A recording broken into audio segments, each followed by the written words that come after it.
As promised, I'm going back with my massive list of films that I've seen in 2019.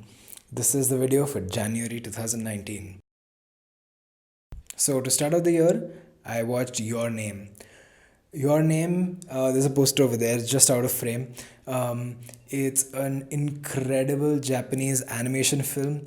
It's absolutely beautiful. The film, in all regards, is probably one of my favorite films of all time. I have watched it, I think, at least 15 times. The second film, this is a film that came out in the December of 2018, and it's probably one of the best films in its franchise. It's the animated Spider Man Into the Spider Verse. Animation is something that blows my mind every time because it's so amazing. This film in particular is very cute. It has really good animation. Like these filmmakers have gone and torn apart the textbook that they use for animation, and they have done something so innovative and so amazing. It's a landmark in the entire genre of animation, in that entire medium of animation. The third film is Tumbad. This is a film I have talked about before in my last video, and it's utterly gorgeous. If you want to revisit that video, go ahead. It's absolutely beautiful, this movie. Fourth is Burning. It's a Korean film. It's really simple at its core, but it's really beautiful. It has amazing performances right out the bat. It has a really nice visual style. Number five is a documentary. It's called Ram Ke Naam, or In the Name of God. It's a documentary around the circumstances that led to the 1992 Babri Masjid destruction. It is a very horrifying look into the psyche of people, especially in mobs, and how that affects life at large in an entire country of over a billion people. It's a really good documentary. It's made by Anand Patwardhan, and it's available on YouTube. I think it's really good. The next is Jiro Dreams of Sushi. It's another documentary, and it's really beautiful. It's really appetizing for someone who's never eaten sushi. That documentary is just mind blowing. It's the story of an artist, a chef in Tokyo, who makes probably the best sushi in the world. He has like 3 Michelin stars. The food is really appetizing to look at, but you also see the process that goes behind that. Next is another documentary called Minimalism. It's on Netflix, and it's not particularly great. It's fairly simple, but it seems like it has ulterior motives. It just feels slightly weird. The next film on the list is The Invitation. It's made by Karen Kusama, and it's really unnerving. It's about this group of friends who come together for a dinner party, and weird things start happening, and it's very unnerving. The performances are really on point, and it's very unsettling. Every scene and how the characters interact with each other. It's a very interesting watch, but might not be for everyone. The next film that I watched was Network. Not The Social Network, which is quite good on its own, but Network from the 1970s. It's directed by Sidney Lumet, one of the greats of cinema, I feel. And this is a really amazing movie in my opinion. It's something that everyone should watch, especially because I feel like it tackles the subject of media and the industry of media really well.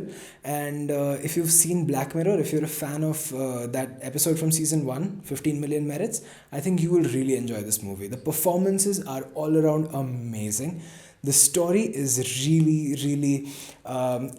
almost breaks your heart, but it also makes your stomach churn. It's like it's this really like crazy experience watching this film, but it's really good. You have to watch it. The next was Double Indemnity from Billy Wilder. It's one of the classics. It's an amazing film. It has a very simple story, but the way it's told is very thrilling. It's just an all-round really nice film to watch. Then you come to Fargo. Fargo is Probably my favorite Coen Brothers film. They've done a lot of films and I like a lot of them a lot. But Fargo is just that. It is quintessentially the Coen Brothers. It's you see the humor, you see the characters, you see just the situations and everything is so is just so unique to their film style. The performances are great all around. The storytelling is really nice. The cinematography is just is gorgeous, and it's a movie that you have to watch if you haven't yet. The next was an Indian film called Arkhat by Govind Nihalani. This is the story of a labor union and its union leader um, tackling a circumstance where where outside forces are trying to meddle with them and trying to break up the core idea of a union. It's a very interesting watch, but probably not as good as some of the other Govind Hilani films. The 13th film of the year that I watched was Requiem for a Dream. This is one of the early Darren Aronofsky films, and it's mind bending. It's a really crazy film portraying the side effects of addiction. Next is probably one of the best Indian films of last year, but it's also one of the most underwatched and underrated films. It's called Sony, and it's directed by Ivan Air, I think is the pronunciation. And it's a story of two female cops who work in Delhi, and it's their struggle in the system, like the fact that they are in the system, they still get battered down by society. Next, I watched The Princess Bride. It's a comedy. It's a cult classic, I think. It's really, really funny all around. It has some of the funniest gags ever. It's such a quotable film. It's such a rewatchable film. I really liked it. Next, I watched First Reformed. It probably has one of Ethan Hawke's best performances yet. He is absolutely amazing in the film. The cinematography is really, really simple but really, really beautiful. The story itself is very unique, though it has inspiration from Bergman. It's just a film that you must watch. So after First Reformed, I watched A Star Is Born. It's directed by Bradley Cooper, acted by Bradley Cooper. It has an amazing performance by Lady Gaga, and it's a story that has been told I think every 20 to 30 years, but it's still a very good film. It's still told very well. It has really good performances, and I can't discount the musical prowess of Lady Gaga and Bradley Cooper as well. Vice is the story of Dick Cheney in. I really like The Big Short. I really love the fact that it takes such a crazy topic that has really large implications, and it tells it in a humorous fashion. Next was Green Book. In hindsight, it winning the Oscar was quite predictable. It wasn't my favorite film of the bunch, but I respect the performances. The performances from both the lead characters, Viggo Mortensen and Mahershala Ali, are really good. But I do think that it could have been told in a better way. It's a good film. It's not my favorite of the year. The next after that was Bohemian Rhapsody. I wasn't a very big fan of it. I didn't hate it, but it didn't feel like it did justice to the persona of Freddie Mercury and the band. It's a respectable film, but it's far from being the perfect film. The next was a film from Federico Fellini. It's an Italian film called The Knights of Cabiria. It's a good film. It is a nice portrayal of the time that it was made in, and it's a nice insight into that time. I didn't feel very taken by the film. And then comes The Favorite. This was my favorite film for the Oscars. I really wanted it to win. I love Yorgos Lanthimos films. This is really, really out there, and I love the cinematography. I love the extreme wide angle lenses, the fisheye effect that you get on the edges. It's very unique. The performances from Olivia Colman, from Rachel Weisz, from Emma Stone are the best, and I'm so glad that Olivia Colman won. It just goes to show you that a filmmaker with a vision can make whatever outlandish films they want as long as they're committed to it. After that, I watched another legendary classic films from the legend himself, Stanley Kubrick. It was Full Metal Jacket. I don't know how to describe this film other than to say that it's breathtaking. The performances are very good, the writing is incredible, and I mean, it's Kubrick. The next was a throwback. I watched The Lion King, the original one. It's a fun movie. What can I say? It's an animated Disney film from the 90s. It's really enjoyable. It has great songs, and I mean, it's a classic. Next was Fire. It's a documentary about the Fire Festival and its founder and the disaster that it turned out to be.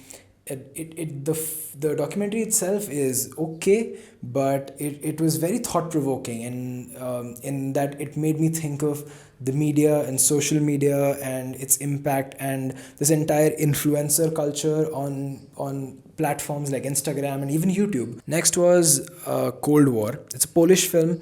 This was also nominated for the Oscars. It's a very, very interesting story about a couple in Poland.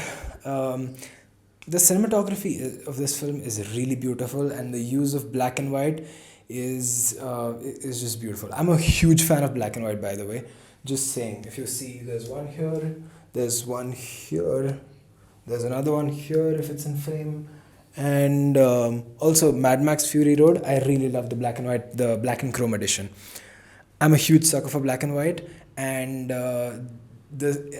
black and white done right is really gorgeous. And this film is probably a good example. The next was another documentary. It's called Won't You Be My Neighbor.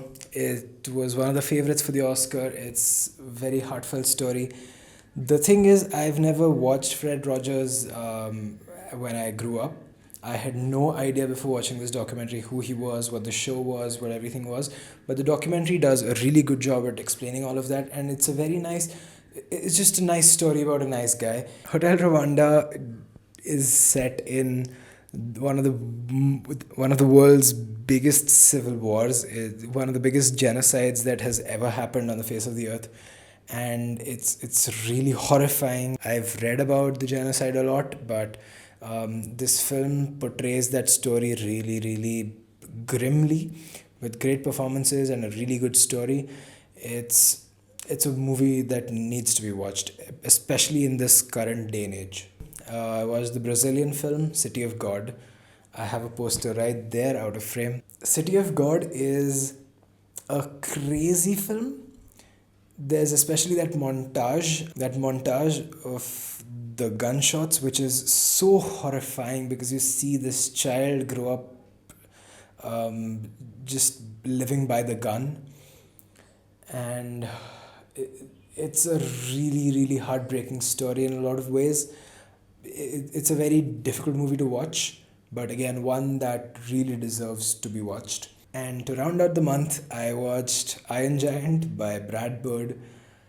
It's a simple story. It's that genre of E.T. and Free Willy and the movies where a boy meets a thing, a dog or an alien or an animal of some sort, like the water horse, and you see their relationship and you see it grow.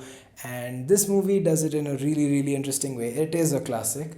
It's made by one of my favorite filmmakers, Brad Bird. I think his films in the Pixar filmography have been probably the best. Ghost Protocol is my favorite film of that entire franchise. I know the last two films are really good, but Ghost Protocol is my favorite. And And also his film that is a little polarizing, and I think also a little underrated, is Tomorrowland, which I really like. I really like that film. We'll talk about it some other time. Brad Bird is one of the filmmakers who is really, really good at his job, but doesn't get a lot of appreciation for it, probably. But I mean, his work is really good. The film, this film is also really good, and yeah, it's a nice way to round out the year, starting with Your Name, ending with Iron Giant. It's an all-round good month. So I watched 30 movies in January, in a bunch of different languages, in a bunch of different genres. Some documentaries, some animated, a lot of Oscar contenders, and that's the idea basically, to watch a lot of variety and to just see a lot of cinema, to experience cinema, to think about cinema, and I hope that I haven't said cinema a few too many times. I'll see you in the next one. If you like the video, click the like button, subscribe for the next 11 parts of this series and a lot more. Um, Share this video with people. Share in the comments your count of how many films you've seen in the last year. A fun fact: the Michelin guide that I mentioned in the beginning, with that gives Michelin stars, it's actually the same company that makes the tires. They actually started the Michelin guide to encourage people to travel from one place to the other in their cars, thereby wearing out their tires. And they've gone on to become one of the most prestigious food guides in the world.